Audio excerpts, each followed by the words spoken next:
يا لا، انتوا يعني غلطانين. لا يقرا قانون، لا يقرا لائحه، لا يقرا منشور، لا يقرا اي حاجه، بس هو الحاجه اللي في راسه دي يسويها. دي المشكله هنا، احنا افسدنا الناس بالتهاون. هي ليست بهذه الصوره، لكن يعني في نحن نعترف بانه في عدم تنسيق.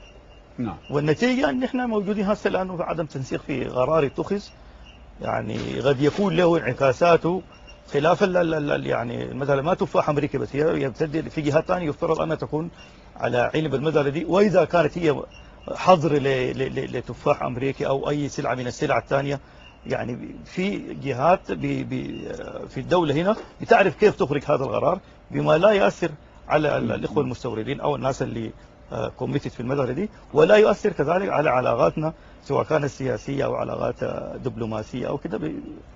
لكن بنفس لحته تحديدا كده لتفاح امريكي بدون ذكر اسباب ومبررات مغنيه، خلاف انه ساعات اللي هو ما داري يقتنع او ما داري يا اخي انت ما تقول تفاح امريكي كده يعني.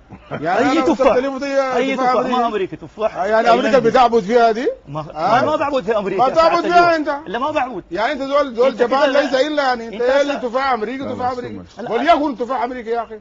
انت ما راجل انت؟ اي تفاح سواء كان من امريكا او من غير امريكا، مثلا ما تاخذ بكده، هي سلعه من حق المستورد ان يستوردها. والله انا سعدت اليوم انا ما بقبل في حلقتي تصف زول بالجبن ولا غيره. معلش يعني يعني انا ما بسمع في المقام بتاعي ده يا اخي زول ده. لا ده ما منطق، ما في منطق يعني.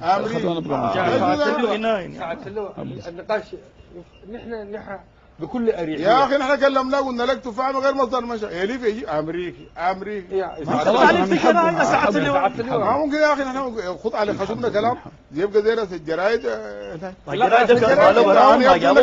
الجرايد بكلام الفرق ده. لا ناس الجرايد ما جابوا منك بيكتبوا صح؟ ناس الجرايد دول كيان وبرضه لازم نحترمهم يا سعادتك.